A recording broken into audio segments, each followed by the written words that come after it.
उसके बाद ले रहे हैं question number 19।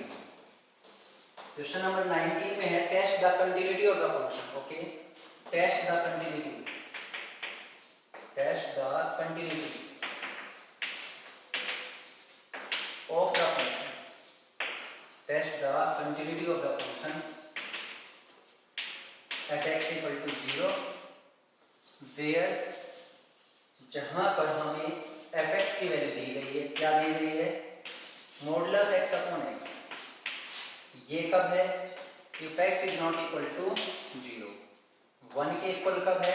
If x equal to 0। 1 के इक्वल कब है? If x equal to 0। तो चलिए कंटिन्यूटी हमें चेक करनी है x इक्वल टू 0 पर। तो इसके सॉल्यूशन में कहानी वही, वी नो दैट क्या, फॉर कंटिन्यूटी, फॉर कंटिन्यूटी, अगर हम कंटिन्यूटी के बारे में बात करें कहां पर, at x equal to 0, at x equal to 0, then left handed limit equal to right handed limit equal to f0, तीनों इक्वल आना चाहिए। ओके, अगर हम बात करें लेफ्ट हैंडेड लिमिट की, तो limit extending to 0 negative, function क्या है? Modulus x upon x। अगर मैं मॉडुलस फंक्शन के बारे में बात करूं तो मॉडुलस x की जो प्रॉपर्टी होती है, मॉडुलस x आपका प्लस x के इक्वल होता है। कब होगा? जब x आपका ग्रेटर देन इक्वल टू 0। यही वैल्यू माइनस x के इक्विवेलेंट होगी। अगर आपके पास x की वैल्यू 0 से छोटी होगी तो यहाँ मेरे पास x की वैल्यू 0 से छोटी आप लेकर चल रहे हैं, x 0 से कम है, तो x 0 से कम अगर लेंगे तो यहाँ क्या आ जाएगा? माइनस x आ जाएगा। माइनस एक्स आ जाएगा तो इस तरह से आप इसको फिर क्या कह पाएंगे? अगर ये माइनस एक्स बनेगा तो ये हो जाएगा माइनस एक्स अपॉन एक्स, और यहाँ लिमिट एक्सटेंडिंग टू 0 नेगेटिव, तो आपके पास क्या रिजल्ट आ जाएगा? -1 रिजल्ट आ जाएगा। लिमिट की वैल्यू -1 आ रही है। लेकिन अगर आप राइट हैंडेड लिमिट के बारे में बात करें तो यहाँ लिमिट एक्सटेंडिंग टू 0 पॉजिटिव, और मॉडुलस एक्स आपका किसके इक्वल हो जाएगा? प्लस एक्स के इक्वल हो जाएगा, और x अपॉन x बन जाएगा। और x अपॉन x क्या होता है आपका? x अपॉन x आपका प्लस का 1 होता है, तो राइट हैंडेड लिमिट आपका 1 आ गया। तो इस तरह से आप ये कह सकते हैं कि लेफ्ट हैंडेड लिमिट और राइट हैंडेड लिमिट आपस में इक्वल नहीं हुई। जब ये ही आपस में इक्वल नहीं हुए तो इस प्रकार का फंक्शन क्या कहलाएगा? Discontinuous, discontinuous. So given function is discontinuous, is discontinuous. ये फंक्शन हमारा डिसकंटीन्यूअस हो गया। कहां पर डिसकंटीन्यूअस हो गया? एट x इक्वल टू 0 पर डिसकंटीन्यूअस हो गया। तो LHL RHL अपने इक्वल नहीं है, तो ये फंक्शन कैसा हो गया? डिसकंटीन्यूअस। चलिए अपने नेक्स्ट क्वेश्चन को लेते हैं फिर।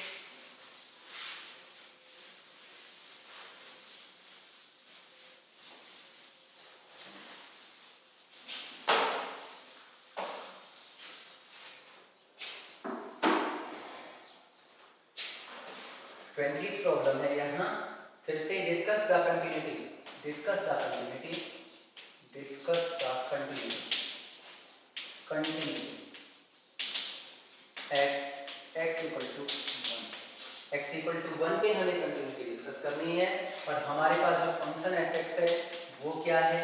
Modulus of x square minus 1 upon x minus 1 if x is not equal to 1। Second is 2 के इक्विवेलेंट है if x is equal to 1। तो यहाँ भी हमें कंटिन्यूटी डिस्कस करनी है कि ये जो दिया गया फंक्शन है वो कंटिन्यूअस है भी या नहीं है। तो चलिए देखते हैं फिर वही सॉल्यूशन में। फॉर कंटिन्यूटी, फॉर कंटिन्यूटी किस पर चेक करनी है? Continuity at x equal to 1, LHL must be equal to RHL, left handed limit right handed limit equal हो, किसके इक्वल हो? x इक्वल टू f1 के इक्वल हो, x इक्वल टू 1 पर इक्वल होनी चाहिए फंक्शन की वैल्यू।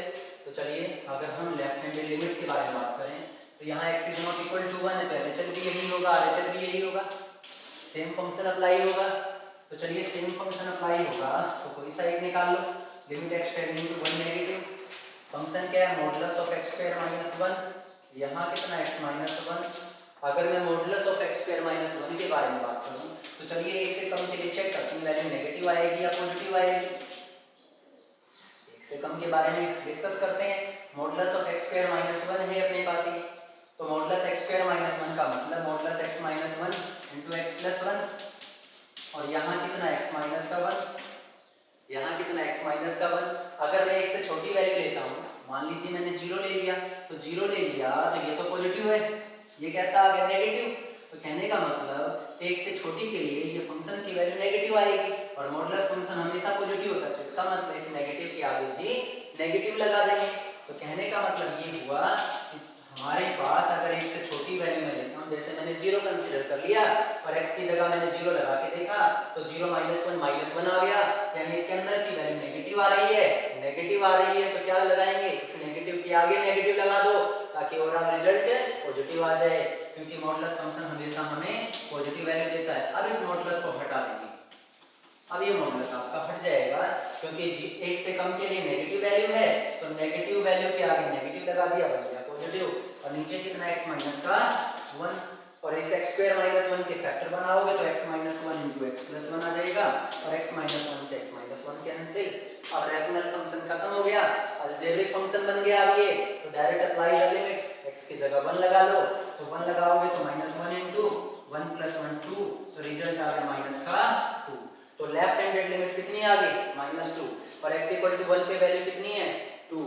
तो इस तरह से हम ये चेक करेंगे, हम ये ऑब्जर्व कर रहे हैं क्या कि वैल्यूज अलग अलग आ रही है। At x equal to 1, at x equal to 1 क्या है हमारे पास, f1 इक्वल टू 2, बट क्या दिया है यहाँ, क्या निकाला आपने, f1 2 दे रखा है, बट LHL इक्वल टू कितना आया minus 2, so LHL is not equal to f1, so given function is discontinuous, so given function is discontinuous।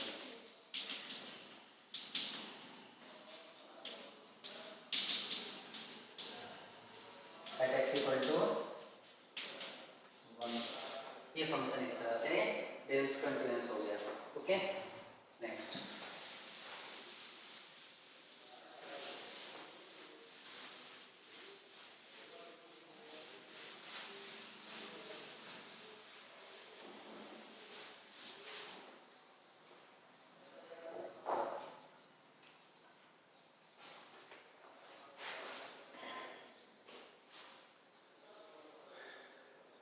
next is question number 22. Again examine the continuity, examine the continuity, examine the continuity, continuity of fx equal to 2x minus modulus x at x equal to 0। solution, solution at x equal to 0, solution में अगर continuity के बारे में बात कर रहे हैं तो LHL, अगर हम कंटिन्यूटी के बारे में बात कर रहे हैं, कंटिन्यूटी के बारे में बात कर रहे हैं तो LHL must be equal to RHL equal to 0 पर चेक करना है f0। तो अगर हम लेफ्ट हैंडेड लिमिट लेंगे तो limit x tending to 0 negative, function आपका 2x माइनस ये modulus x equal to plus x if x greater than equal to 0 minus x if x less than 0। तो यहाँ अपने पास अगर x की वैल्यू 0 से कम लेंगे तो मॉडुलस x क्या बन जाएगा, माइनस x बन जाएगा। तो इस तरह से मेरे पास रिजल्ट आ गया 2x प्लस x आ गया, कितना होता है 2x plus x 3x, 2x plus x आता है 3x हो गया। और x की जगह अगर हम 0 अप्लाई करें तो 3 into 0 क्या आ गया, 0 आ गया, 3 into 0 क्या आ गया, 0 आ गया। तो लेफ्ट हैंड लिमिट हमारे पास 0 आ चुकी है। अगर हम बात करते हैं राइट हैंड लिमिट की, लेफ्ट हैंडेड लिमिट के बाद राइट हैंडेड लिमिट, तो limit x tending to 0 positive, function क्या है 2x माइनस ये मॉडुलस x क्या होगा, अगर 0 से ज्यादा लोगे तो प्लस का x आ जाएगा, और 2x माइनस x क्या आ गया 1x आ गया, और लिमिट कितना x टेंडिंग टू 0 पॉजिटिव, तो x की जगह 0 अप्लाई करो तो क्या आ गया 0 आ गया, LHL RHL इक्वल आ गया। अब x इक्वल टू 0 पर वैल्यू ले लो, now at x equal to 0 f0 क्या आ जाएगा अपने पास, f0 equal to 2 into 0 minus modulus of 0, 0 minus 0 का मॉडुलस 0, 0 माइनस 0 इज 0, तो तीनों इक्वल आ गए।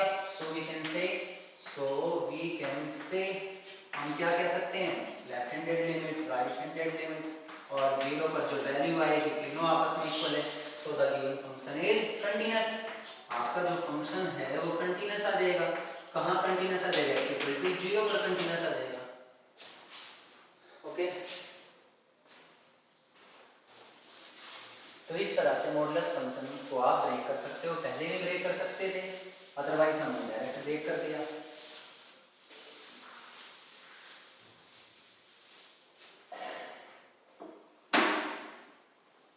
उसके बाद 25th में कहता है discuss the continuity. Discuss the continuity, continuity हमें डिस्कस करनी है। Discuss the continuity of the function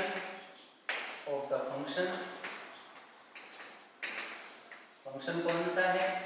f(x) = modulus of x - 1 plus modulus of x - 2। कहाँ चेक करना है?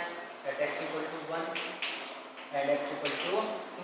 x = 1 पर और x = 2 पर हमें इसकी कंटिन्यूटी चेक करनी है। तो सबसे पहले हम इस फंक्शन को एक बार तैयार कर लेते हैं, उसके बाद हम कंटिन्यूटी चेक करेंगे। सबसे पहले क्रिटिकल पॉइंट निकाल लीजिए। x - 1 = 0, x = 1। यहाँ क्या था? x - 2 = 0, x = 2। तो x = 1 और 2 पर ये वैल्यू जो है 1/1 0 के इक्वल आ रही है।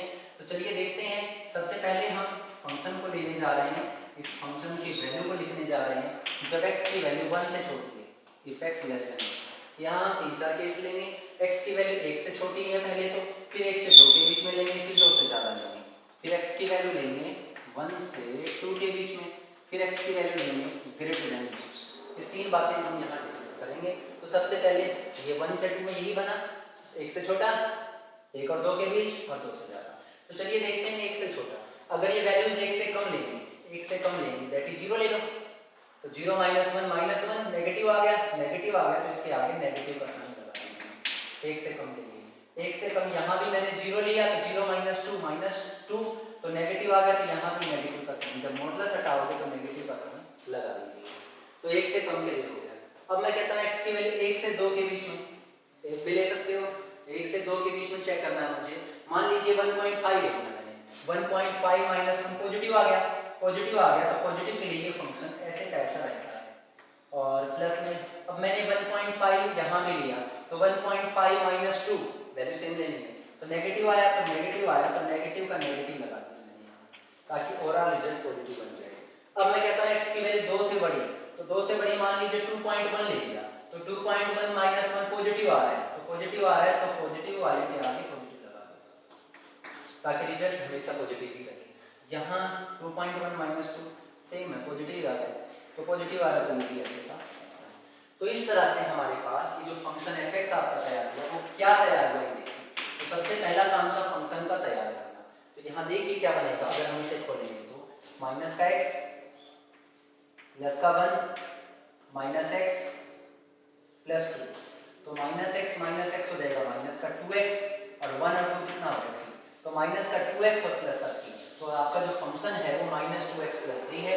कब है ये? जब आपका x 1 से लेस देन है। यहाँ आप चेक करिए, यहाँ ये बना आपका x - 1 -x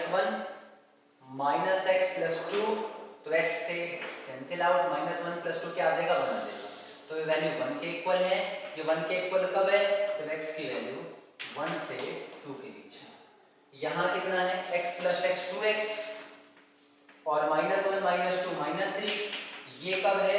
इफ x > 2, अगर x की वैल्यू 2 से बड़ी है तब ये वैल्यू है। चलिए फंक्शन आपने तैयार कर लिया। ये फंक्शन तैयार करने का तरीका था, आपको फंक्शन तैयार करना मैंने सिखा दिया। तो इस तरह से आपको ये फंक्शन तैयार करना था। फंक्शन आपका तैयार हो चुका है। अब x = 1 पर और 2 पर चेक करिए। सबसे पहले at x = 1 पर मैं चेक करने जा रहा हूँ। at x = 1, LHL = RHL = F1, ये तीनों बराबर होना चाहिए। तो LHL के बारे में बात करें तो लिमिट x टेंडिंग टू 1 लेंगे, 1 से कम के लिए ये फंक्शन लगेगा। कौन सा? -2x + 3, तो -2 × x की जगह 1 लगा दो, कितना आ गया? -2 + 3 प्लस का 1। अगर हम RHL के बारे में बात करें, राइट हैंडेड लिमिट के बारे में बात करें, तो limit x tending to 1 positive, 1 से ज़्यादा के लिए एक से ज्यादा के लिए कौन सा है, एक छोटा है x से, तो x आपने कहा एक से ज्यादा है, तो इसका मतलब 1। और कांस्टेंट की लिमिट क्या होती है, कांस्टेंट। और एट x इक्वल टू 1 पे, x इक्वल टू 1 पे भी यही वैल्यू है, तो f1 इक्वल टू ऑल्सो 1। यहाँ से ना निकालो तो यहाँ रख लो, x की जगह 1 लगा लो, तो f1 क्या आ जाएगा, modulus 1 minus 1 plus modulus 1 minus 2, कितना आ जाएगा, 0 का मॉडुलस 0 आ जाएगा, 1 माइनस 2 माइनस 1 का मॉडुलस 1 आ जाएगा, तो रिजल्ट 1 है, तो f1 भी 1 आ गया। तो so left handed limit equal to right handed limit equal to f1। So जो गिवन फंक्शन है fx इज कंटीन्यूअस, ये फंक्शन आपका कंटीन्यूअस हो जाएगा। कहाँ पर कंटीन्यूअस हो जाएगा, एट x इक्वल टू 1 पर, तो x इक्वल टू 1 पे ये फंक्शन कंटीन्यूअस है। इसी तरह से x इक्वल टू 2 पर हम चेक करने जा रहे हैं, x इक्वल टू 2 पर भी इस फंक्शन की कंटिन्यूटी हमें चेक करनी है। चलिए देखते हैं क्या आता है यहाँ पर।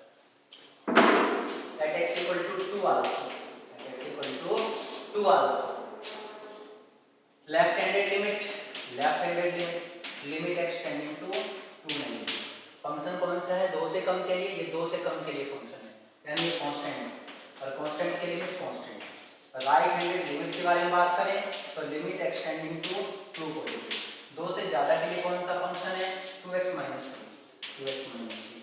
यहाँ से क्या आ गया, 2 इंटू 2 माइनस 3, 2 टू जा 4 माइनस 3 दैट इज 1, तो LHL RHL दोनों बराबर हो गए।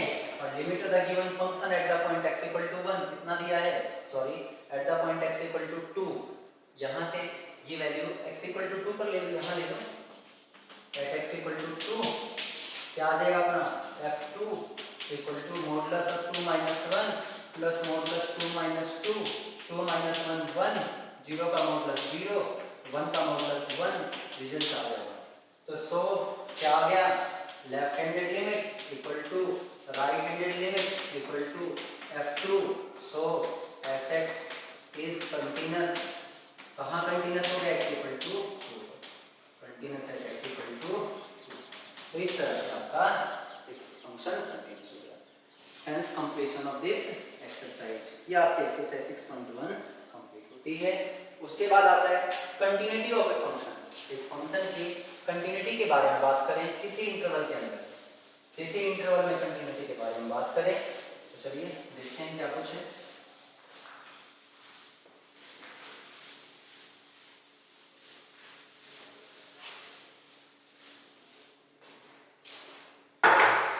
फंक्शन हमने कहा यहां हमें चेक करना है continuity of a function, of a function in an interval, in an interval. एक इंटरवल में हम चेक करना चाहते हैं कंटिन्यूटी, तो हम कहते हैं कि function is continuous in any open और क्लोज इंटरवल, ओपन और क्लोज इंटरवल। एक फंक्शन अगर कंटीन्यूअस है किसी इंटरवल में, then it is continuous everywhere, everywhere inside the interval. कहने का मतलब है एक फंक्शन कंटीन्यूअस है किसी ओपन या क्लोज इंटरवल के अंदर, तो ये कंटीन्यूअस होगा everywhere inside the interval. Interval के अंदर जितने भी पॉइंट होंगे सभी पर कंटीन्यूअस होगा। ओके, तो a function is said to be continuous in an open interval if it is continuous at every point on A. किसी भी ओपन या क्लोज इंटरवल में फंक्शन कंटीन्यूअस है तो इसके अंदर के जितने भी पॉइंट होंगे सब पर वो फंक्शन कंटीन्यूअस होगा। चलिए उसके बाद आगे बात करते हैं, कुछ बेसिक्स और हैं कि दो फंक्शन कंटीन्यूअस है उनका सम, डिफरेंस, प्रोडक्ट, डिवीजन सभी हमेशा कंटीन्यूअस होगा। किसी कांस्टेंट से मल्टीप्लाई करोगे तो भी कंटीन्यूअस होगा। ये बातें हम ऑलरेडी डिस्कस कर चुके हैं। उसके बाद कहता है कुछ और बेसिक्स हैं कि सभी के सभी कांस्टेंट फंक्शन कंटीन्यूअस होते हैं, सभी आइडेंटिटी फंक्शन कंटीन्यूअस होते हैं, साइन कोसाइन फंक्शन कंटीन्यूअस होते हैं, पॉलिनोमियल फंक्शन कंटीन्यूअस होते हैं। याद रखना है इन बातों का। Every polynomial function, every polynomial function, polynomial function continuous. Every sine function, cosine function, sine function, cosine function, ये सभी के सभी कंटीन्यूअस होते हैं। सभी साइन और कोसाइन जो फंक्शन है कंटिन्यूस होते हैं। और अगर हम बाकियों के बारे में बात करें, मान लीजिए tan ऑफ द एंगल के बारे में बात करें, तो tan थीटा होता है आपका sin theta upon cosine theta. तो cos ऑफ एंगल जिसके वजह से 0 बनता है, केवल सेट और रियल नंबर में से वो हटा दो। जैसे cos ऑफ द एंगल अगर हमारे पास 0 के इक्वल है, तो यानी थीटा क्या हो जाएगा, odd multiple of pi by 2। Theta odd multiple of pi by 2, तो सेट और रियल में से केवल odd multiple of pi by 2 हटा दो। इनको हटाने के बाद जो भी वैल्यूज बचेगी उन सब के लिए जो फंक्शन है वो कैसा होगा, कंटीन्यूअस होगा। तो कहने का मतलब ये है कि ट्रिग्नोमेट्रिक फंक्शन भी कंटीन्यूअस हो सकता है, साइन कोस के अलावा वाले भी कंटीन्यूअस हो सकते हैं, प्रोवाइडेड द कंडीशन। तो यानी सेट और रियल नंबर में से ओड मल्टीपल हटा दो, बाकी सब के लिए tan ऑफ एंगल भी कंटीन्यूअस होगा। सेम कहानी कोसेकेंट ऑफ एंगल। कोसेकेंट क्या होता है, 1 by sin theta. sin theta 0 किसकी वजह से बनता है, यानी का मतलब 1 बाय 0 फॉर्मूला एलिमिनेट करनी है। तो sin थीटा इक्वल टू 0, तो थीटा इक्वल टू क्या हो जाएगा, n pi, n belongs to any integer. तो सेट और रियल नंबर में से क्या हटाओगे, पाई का मल्टीपल हटा दो, बाकी सब के लिए फंक्शन कंटीन्यूअस होगा। इसी तरह से कोसेकेंट के बाद सेकेंट ऑफ एंगल के बारे में बात करें, सेकेंट होता है 1 by cos theta. Secant of angle क्या होता है, 1 बाय cos थीटा। और cos ऑफ एंगल अगर 0 के इक्वल करोगे तो थीटा क्या आ जाएगा, फिर से वही ओड मल्टीपल पाई बाय 2। तो यहाँ भी अपने पास odd multiple pi by 2 set और रियल में से हटा दोगे तो आपका सेकेंड ऑफ एंगल भी कंटीन्यूअस आ जाएगा। आपका सेकेंड ऑफ एंगल भी कंटीन्यूअस आ जाएगा। इसी तरह cot of angle, cos upon sin, sin of angle भी, यानी सेट और रियल में से क्या हटाओगे, पाई का मल्टीपल हटाओगे। तो ये सब हो गया। मॉडुलस फंक्शन कंटीन्यूअस होता है एवरीवेयर, एक्सपोनेंशियल फंक्शन कंटीन्यूअस होता है, और composition of two continuous function, दो कंटीन्यूअस फंक्शन है, यानी go, fog, GOG, FO, F, ये सभी आपस में कंटीन्यूअस होते हैं। तो चलिए ये सब हमें पता है। तो अब एक्सरसाइज को थोड़ा सा हम यहाँ एक दो क्वेश्चन लेते हैं। वैसे पहले इसका डिस्कशन हो चुका है, लेकिन फिर भी कुछ एक दो क्वेश्चंस यहाँ हम लेंगे जहाँ से हमारे पास फंक्शन की कंटिन्यूटी को हम ऑब्जर्व करेंगे। चलिए यहाँ एक्सरसाइज 6.2 में लेंगे।